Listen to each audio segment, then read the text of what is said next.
On this episode of World of CONCACAF, we ain't paying any taxes. We're going to the Caymans.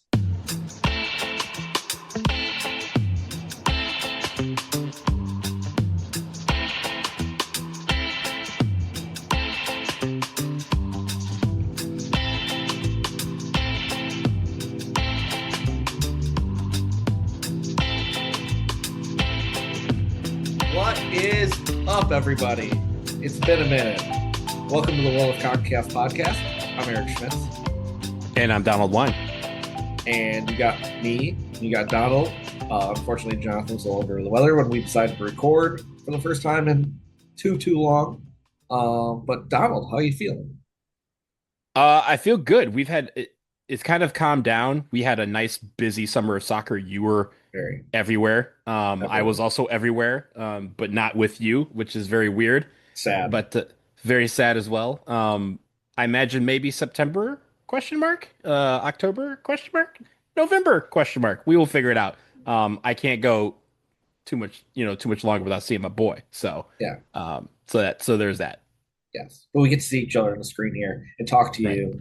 Unfortunately, Jonathan was under the weather, couldn't record with us, but we are going to talk about an island that, well, islands that are near and dear to our hearts. It's honestly, like one of the best away trips that I've had.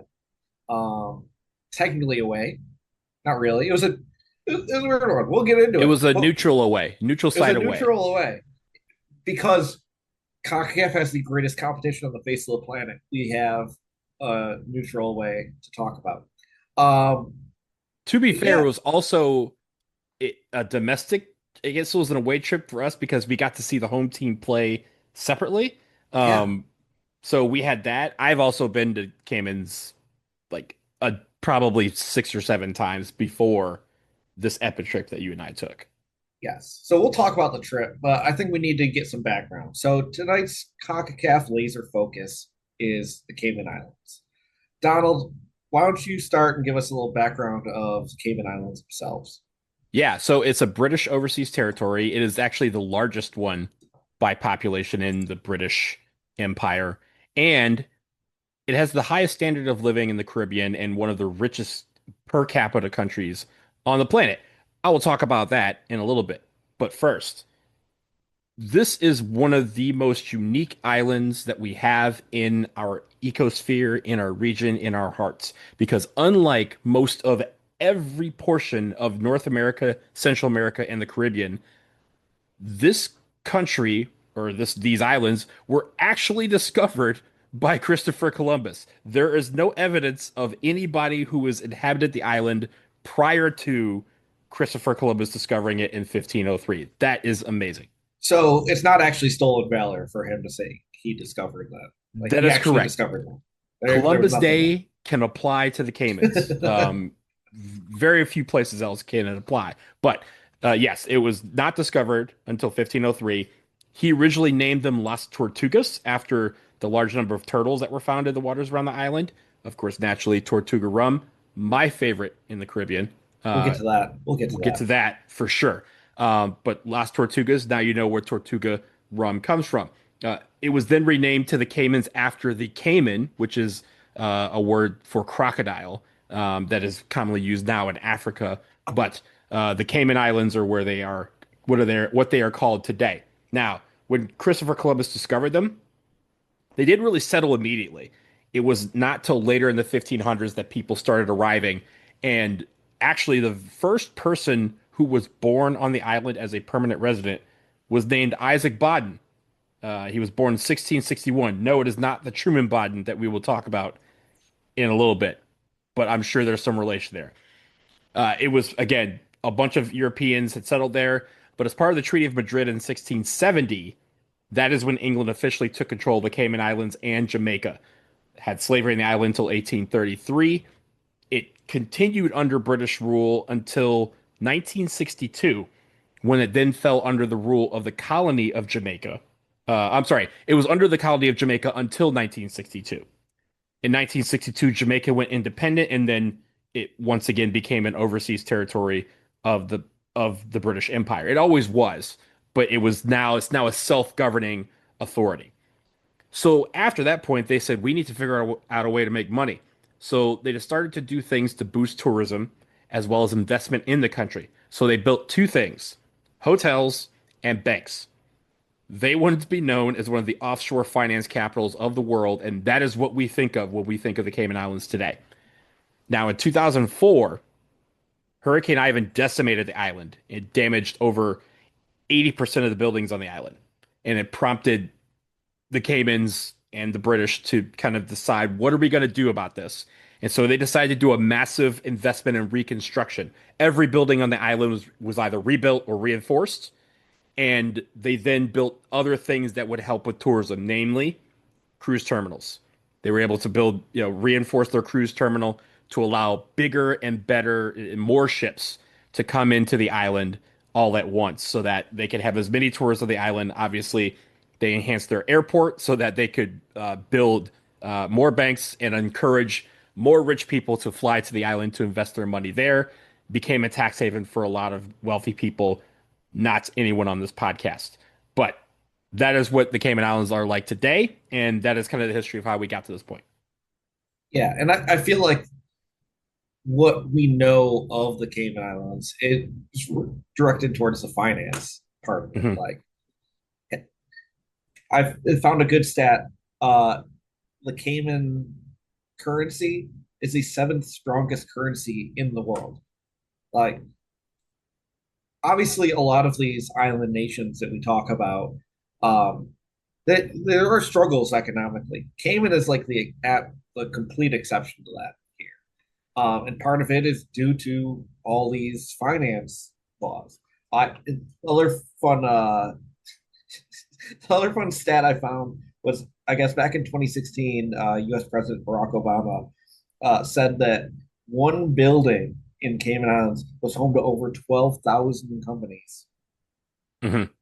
Like, they were all Yeah. organized out of one building in the Cayman Islands. Like, that's people ain't working there. There's no one at the desk for these people. Well, it's like here, how many, there are more corporations registered in the state of Delaware than there are people who live there. Yeah, So there's that. But also, you mentioned how rich they are. I believe the average that, per capita, the GDP is $93,000 per person per year, yeah. which is a lot of money. And especially when you're living on an island. Now, I will say this, That's as you that's an know, that's an average. That is not as an that's average, not that's not not the a medium. You That is know. correct. But having said that, because of that, there is a lot of expensive stuff on the island because there's a lot of people who come there who don't care about things like money, because they have a Yeah. lot of it that they are leaving there, so they are able to pay for such items. So it is an expensive island. Yes, for sure. Um, Having visited there, I didn't. So everyone there pretty much all speaks English. Like 90% of the people in Yes. Cayman Islands speak English. It's predominant language. It is, of all of the islands I've been to, by far like the most American feeling of all of them. And a lot of that has to do with the money. But you got your chain restaurants, as usual. Um, but tourism is the big thing there. 7 Mile Beach, just lined with luxury hotels, beautiful area. Like, I'm not going to talk down about it, but being like a high dollar, high priced area, it's a beautiful place. But Cayman is, built for the tourists. There's other things you can go to. Stingray City. Did you go on that Mhm. trip? You've I been to did. Stingray City? I know what. I have not been to Stingray City. I'm Okay. as an active participant. I've been Okay. over there as part of a tour, but I did not. I This You was dive before in. Steve Irwin. I knew. So yeah, but that's one of the main attractions there. Yeah. Um, and a lot of being an island, a lot of the tourism is revolving around the sea. You've got some shipwrecks you can go see, and every November they have Pirate Week. So it's a multi-week festival just built around pirates. They really lean into like the history of you know the, those days. Uh, Stumbling here. But I want to get back to the important thing that we touched on earlier, and that's Tortuga rum. Hmm. So Tortuga rum cakes. Since the 1980s, they've been in production and world renowned, you would say. Absolutely. I mean, Tortuga rum, like I said, is the best rum in my mind, my favorite rum. It's one of the few rums in the Caribbean that is not shipped, not exported to the United States. So you have to be in the Caribbean. You don't necessarily have to be in the Caymans to find it, but it's obviously much harder to find because you have to go to the Caribbean to find it. They don't ship it here. And that's part of the thing because they said, hey, most people who drink this stuff are usually, in their minds, rich enough to fly here and get it. So we don't have to ship it to them. I would imagine that someone rich enough would say, hey, look, I don't want to have to fly. I will pay enough money that you send me a lot of it and then we can, distribute it here in the United States. But they have not gotten to that point yet. But Tortuga rum cakes are found everywhere. They're delicious. They have several flavors. If you've been on a cruise ship, Tortuga rum cakes are like the one thing that they will train you to buy before you get off. If you don't buy anything, you will have cruising rum and Tortuga rum cakes. Like those are two external things that most ships have. Yeah. Even if you don't want the cake part of it, the Tortuga rum, absolutely incredible. I was looking through my liquor shelf last week and I still have a little bit of my bottle of Tortuga Cayman rum from our trip there. Uh, I don't know if I have the heart to finish it off, but Mine did not last long when I got back, and I brought back two bottles because I got the regular spiced one, and then I believe I got a vanilla version because they have yeah. like some rooms they have a few different flavors, and so I believe I got a vanilla one, and then I think I bought. I'm not gonna lie because I also on the trip that we went, my parents came in on a cruise the day after everyone left, so I stuck around for an extra day, got to hang out with my dad in City Center. But we like just went to a Margaritaville and just kind of watched time and watched, people watch stuff like that and had some food. And then we went to the Tortuga rum store and I got two bottles. He got two bottles. He got another bottle for my mom who was on the ship and wasn't feeling well, so she didn't come off. And we also probably collectively bought about $750 worth of rum cakes. And I gave it to him because he was like, I have a whole suitcase of stuff. And I was like, I also have stuff, but like I don't have enough room for, $350 worth of rum cakes. So he took a bunch back with him and I reclaimed them later. But like again, I think I probably left with about like 15 or 20 of the like little tiny ones, like the little mini sized ones that you kind of give out as gifts, and then like five or six of the big ones. And I don't think any of those lasted a week once I got home. Like that's how I poured ice cream on it by itself, breakfast, lunch, dinner, like amazing. Yes. It's one of those things, but we we have things around our region where it's like if you go there, you have to get Hmm. it. And for Cayman Islands, Tortuga rum cakes, just number one on the list. I Um, also say real quick the one thing about Tortuga rum and rum cakes that is also awesome is that despite again how wealthy the country is, how wealthy the islands are, and how many people come there, and how much is built around money, they are very reasonably priced. That's why they're so popular, despite the fact that they're very popular and that you can find the rum cakes everywhere. It's because they're at a normal price for a rum cake. Do you pay a little bit extra because they're a touristy item? Yeah, sure. But you're not getting gouged at all. And the rum is like under $20 for the traditional rum that they have. So it's very affordable, and that's why I think a lot of people covet it. it is the people's rum cake. Hmm. So let's talk. So both Donald and I got to experience really. This is, I think, what sealed for me the Nations League was going to be magic. Hmm. This was first edition Nations League. The U.S. gets drawn against Cuba and Canada in the group, and we got to go up to fucking Toronto in the fall. Miserable, like awful, just an awful experience. But we've got to play Cuba away, and I don't know if you've heard about Cuba, but there are some geopolitical things going on, and in the end, Cuba didn't necessarily have the facilities to put on this game. So like, all right, so Cuba Stadium doesn't have lights, so we have to play this game somewhere else. And they decided to put this game, USA Cuba Nations League, in the Cayman Islands. I had never been before. Now you had been previously, Hmm. correct? So we get to go down, flying, fly into the airport there. I mean, Cayman's not a large island overall, but we're staying And we were in on. Orlando before because we played the game against Canada, the home game against Canada. I didn't go to that one. I did. So it was in Orlando, and then like 3 days later or 4 days later was the game in the Caymans. So we met each other in the Caymans. Yes. You went from Nashville, I came from Yeah. Orlando. We got down there just in time to see the home team. So, groups, the League C action, Cayman Islands was actually hosting the U.S. Virgin Islands. And you don't often get to see a game where combined FIFA rankings are around 400, but we got to see that. Um, and that game specifically, there was like a monsoon downpour at Truman Bodden. It was not the best game I've ever seen, but the vibes might have been the best I've ever seen because there aren't a lot of stadiums you get to go to where there's a fucking pool at the end of the field. There was a pool on the field during that game Yes, as true. well. And I believe if I remember correctly, the game was suspended or like at least not suspended, but like the referee held the ball Yeah.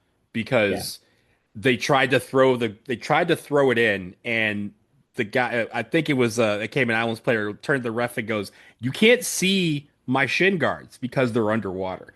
And he had the little tiny ones, like this. Let's not exaggerate. He had like the little like half ones. But yes, it basically came up mid shin in the water.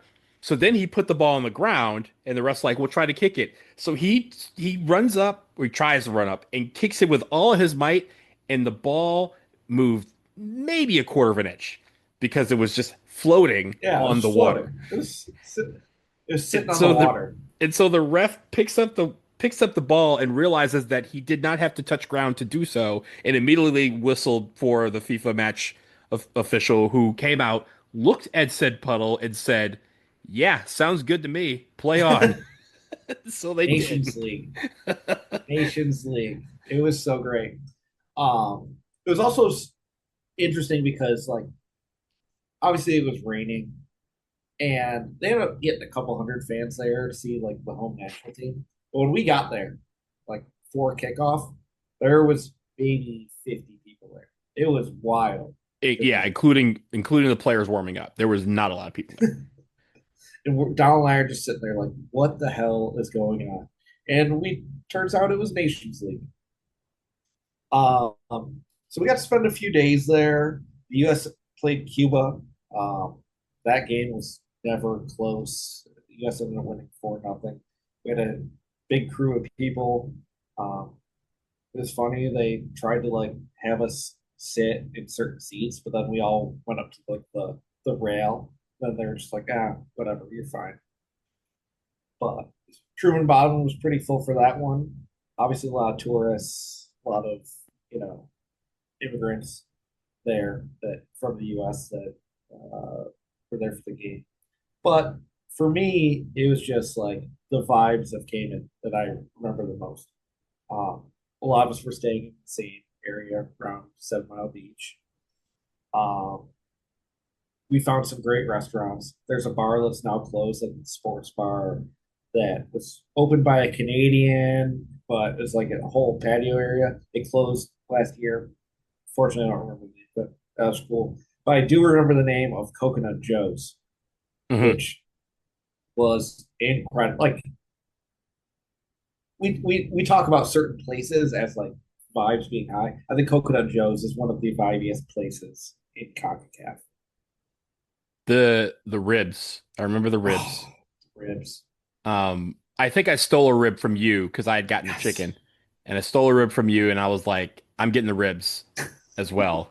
Because we were there. I think we were watching the USL championship final. Um, Yes, yes. There's which this they shitty projection screen that they put Yeah, which this they game randomly on. like, yeah, we can't get this back then. We couldn't get this game on TV in the United States, and they're like, yeah, we can pull that up right now. It's on ESPN, and we're like, wait, what? Like, it's not on ESPN. Where we like how? And so Caribbean ESPN. Caribbean ESPN had it, and so they were able. I think it was on like CBS Sports Network in the United States. But yeah, we were able to watch it, and so since I was like, all right, well, since we're here for another 2 hours, let me also get the ribs, and ribs were delicious. Coconut Joe's, great place. I was also staying at a different hotel from a lot of people, but across the street from my hotel, there was a Pizza Hut, and I ate at Hmm that Pizza Hut 3 times because all 3 times it was fucking incredible. hmm We talk on this podcast, like you listen to this podcast, if you're a longtime listener, if you are a World of CONCACAF fan, you know we speak highly of the chain restaurants in other parts of our region. Cayman Islands Pizza Hut, write it down. Next time you're there, Cayman Islands get it. KFC also very good. I don't think we had that together, No, we did not. but I've had it a dozen times. And yeah, I think again, like you mentioned, it's the one island where there are a lot of chains because again, all these people Very probably have Americanized. very Americanized, but also just like all these companies are, if they want to establish in the Caribbean, they establish there first because they, Yeah, again, tax haven. So yeah. a lot of them also use it as not necessarily test kitchens, but they try out stuff there that so you get some menu items that you may not have in the United States or elsewhere. So it's very cool. But I will say again, the best place that we went to, I thought, was Coconut Joe's, which was not a chain, is a very local divey, hole in the wall Dives. bar. Yeah, Yes. not even. It's like literally hole in the wall. There was barely a roof. I think we had to go across the street to use the restroom or go outside or something like that of the place to use the restroom. Like it's one of those type of joints, but no frills, all vibes, and we had a great time. As you're just talking, do you remember the pool hall that we went to? I remember it. I don't remember the name. Um, I think we walked in this place. We are like, oh, we'll get a drink here, and we are ordering our drinks. We're looking around. It's like, yeah, we'll do this one and go. yeah, that was a place we kind of walked like Yeah, we were for a walking while. trying. We were trying to find places, and we Keep found talking. that place. I might have saved it on my phone. Yeah, it Um, was it was in like a strip mall down the street from where our hotels were. So we were trying to walk to. I think I was trying to bring everybody to the bar that I was talking about earlier, the sports bar, which was like just along the road, had this big open patio area, outdoor bar. It was really cool. Closed now. I was trying to drag people to that, and we walked past the strip mall. With I believe that strip mall also had a place called Chicken Chicken that I mhm. went and I tried the chicken. It was delicious chicken. So we went to it was Lone Star Bar and Grill. Okay, Um, that's the sports bar. Yes. that's the sports bar. And R.I.P. then we did Royal Palms Beach Bar is where we had the night before and where we went Oh for my lunch that god, one that night day. before. Yeah. Oh, the most scenic And night then before party in American Outlaws history. yeah. And then we pre-gamed at Mango Tree. So I think Lone Star was the joint that we ended up at. Oh, there's a place called Chelsea's we went to after Coconut That's Grove. it. That is it. That's the pool bar. That yeah, it's cool. Yeah. I'm not talking Peppers. We pool. went to Peppers. I'm not talking pool as in like swimming pool. Like billiards pool. Billiards. Yes. Yes, it's a billiards bar. Yeah, we were there for a hot second because we did that and we were like, maybe we should go back. And I think we ended up getting some because we had just ate, and so the last thing we were was hungry. So what of course we did. I think we stopped by Pizza Hut to see if it was open, and it Oh, wasn't. So we ended up going home. oh, so many things are coming. Yeah, the night before party was the best. Like we're all just sitting on the patio having lunch and trying to figure out. It's like, all right, where we're going to have the night before party, and we just asked like the staff that it's like, hey, could we have a party here later? Do you have any like private areas? They're like, oh yeah, you can have like the upstairs like banquet room, and it's like, okay, so we literally just showed up that night, went, took over this space. It had this amazing view of the sunset over the ocean. And they gave us open bar for like an hour. Oh, Um, Upstairs because downstairs they were having a party and they just said, "Yeah, just kind of blend in." I was like, well, see, we're not going to blend in. We're gonna be dressed as Americans." And they're like, "Oh, yeah, that's fine. Like it's cool. Like we're having a party." So we had our own music upstairs. They had a whole musical party downstairs. After the open bar closed upstairs, we had to kind of come downstairs to get drinks. At least like buckets. the We were yeah. So getting buckets. we're just getting massive amounts. We're like, "Do you have any buckets of anything?" They're like, "Oh yeah, we got buckets of A, B, and C," and we're like, "Great, we'll take 10 of them to start." And they're like, "I'm sorry, what?" They're like, "Yeah, we're upstairs." Like, "Oh no, no, we'll bring it up." It's like, "No, please, we insist. We can come down and grab it. We don't need to put you out any more than we already did." But yeah, all because we just happened, like 20 of us happened to find it as a place to eat lunch, and we just asked, and they said, "Yeah, sure, we'd love to have you." So yeah, I'll see if I can find the picture. But there's a picture of just all of the buckets of drinks yeah, that I yeah. have. Maybe I'll post that on the socials for the people. Also, I think it's in some of our pictures from the place that we were watching, or I'm sorry, we were doing the night before. It was obviously right over the beach. Yep, that's it. It was right over the beach, and we could see the sunset, and it's one of the more beautiful sunsets I've ever seen. But with the backdrop of, again, like 50 Americans having a ton of fun. Yep, he's showing it. This is an audio podcast, so they can't see what I see. Um, but They he can't is hear showing me. the I'm on sunset, radio. the beautiful sunset that they had, and again, we were just like, man, we really like people really, really messed up by not coming to the Cayman Islands for this trip because it was a lot. It was a ton of fun. Who misses Nations League? I don't know. I missed it. I want it back. Bring it back. Can't wait. Can't wait for that. All right. Well, we should talk about the soccer. We touched on the fact that we've seen the Cayman Islands men's national team play, but we should talk about like the general soccer. Donald, tell me about what the game is like in Cayman Islands. Yeah. So, well, first of all, it's the Cayman Islands Football Association. It was founded in 1966. It has been a CONCACAF member since 1988 and a FIFA member since 1992. And as we mentioned, the national stadium is the Truman Bodden Sports Complex, including the pool. The fact that they didn't let us use the pool to watch the game is something that will haunt me forever, and we'll have to Fucked talk up. about it next time. Um, so, obviously, they have a couple of leagues. They have one main league, and it's the Cayman Islands League. It's the men's league, but it's divided into two divisions: the Premier League and Division One. They also have the FA Cup and the Digicel Cup. The one thing about the Caymans that you need to know about their federation is that they've had seven presidents, none more notable than Jeffrey Webb, who was the CIFA president from 1991 to 2015. He was also president of CONCACAF and FIFA vice president from 2012 until he was arrested in 2015 on the corruption charges stemming from the Chuck Blazer uh, informant case. He pled guilty to racketeering, wire fraud, and money laundering charges.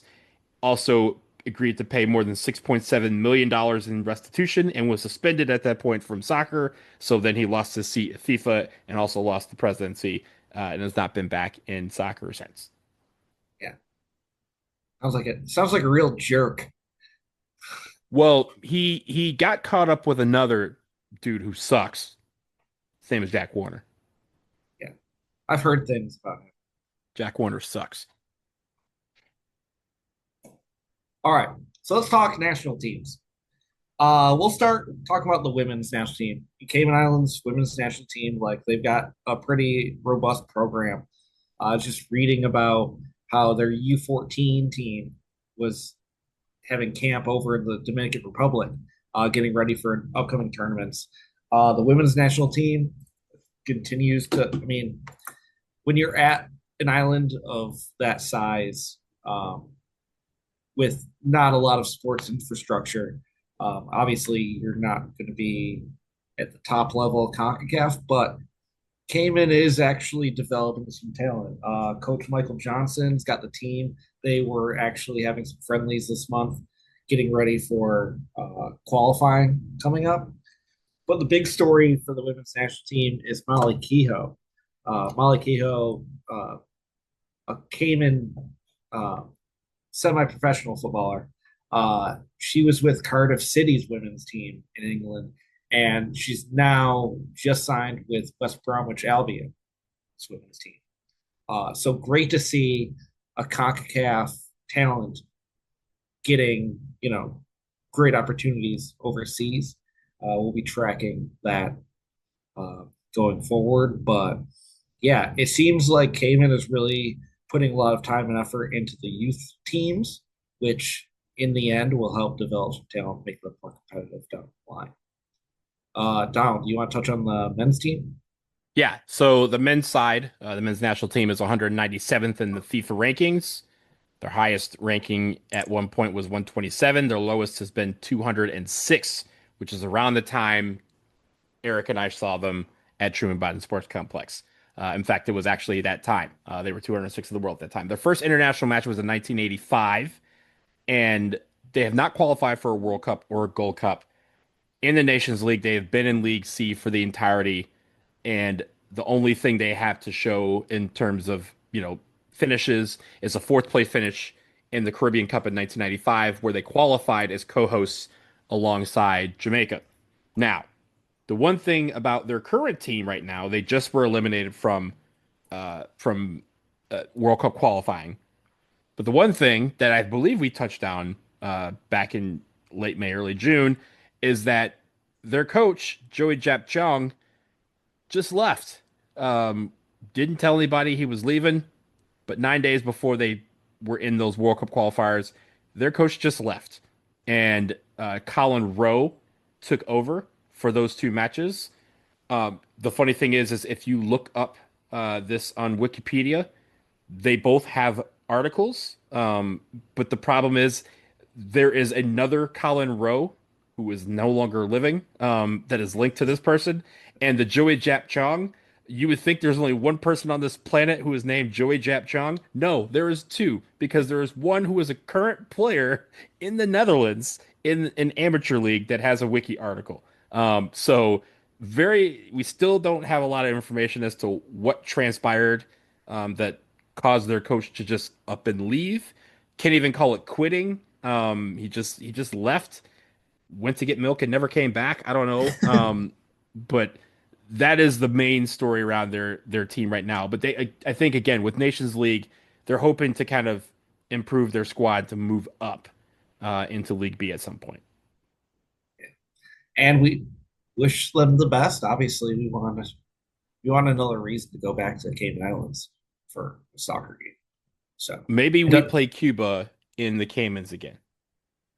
and we just play Cayman. We Mhm. could play them too. Yeah, could happen. All right. We'll take a short little break here, but I mean, you know what you're here for. It's real team or fake team coming up a little bit. Be right back.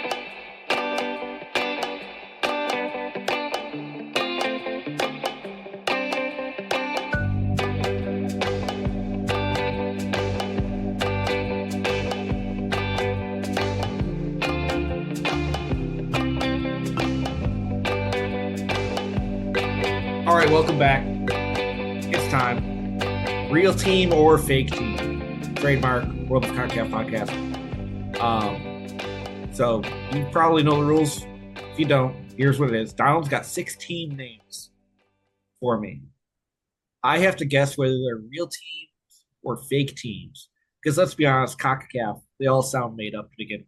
So there's gonna be some ridiculous shit in here, probably. Um, Donald, I assume that you did your homework, and I'm gonna struggle with this. So I just hit me with your best shot, bud. Okay, so here we go. Um, and I'm not gonna mute. I'm sorry, I'm not gonna blank my screen because I I respect that. want you to see my I face. respect that, Donald. So my first team for you is Tortugas FC. Fake. Are you sure? Yeah. It is fake. It is a fake team. Your second team, If it was Tortuga FC, as if it was like sponsored, I you might have got me. But Tortugas, just Turtles FC, no, okay. Your, one for your one. second team is Future FC. Future SC.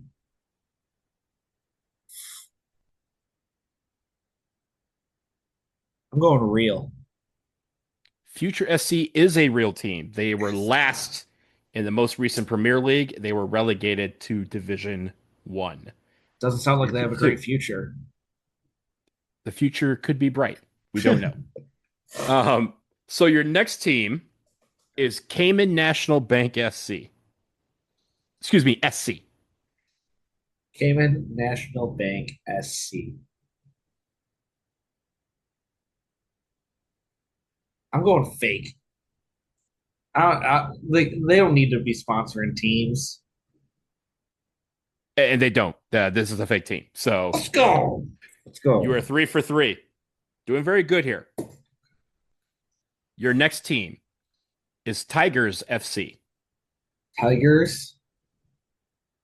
Is spelled like the traditional English way, Tigers. That's correct. S or a Z? S. I think that's fake. Tigers FC is a real team. They were tops in Division One and were promoted to the Premier League. So you are now 3 for 4. Still doing very good. Your next I team had a good run. had a good run. Your next team is 345 FC. What? 345. Is it spelled out or the numbers? The numbers 345 FC. Is that the area code for Cayman Islands? I don't know. 345. That sounds ridiculous. I'm saying it's a real team. It's absolutely ridiculous. Also is a real team. They were Let's go. second in the Premier League last year. Hold on. I'm Googling this right now. 345 area code. Cayman Islands area code. Let's go. There you go. Yep. I wasn't going to answer that because I knew the answer would Dead giveaway. likely give it away. Yeah. Okay. So you are 4 for I'm feeling 5. good right now. 4 for 5. Feeling good. Yeah. Your last team is Latinos FC. Latinos FC.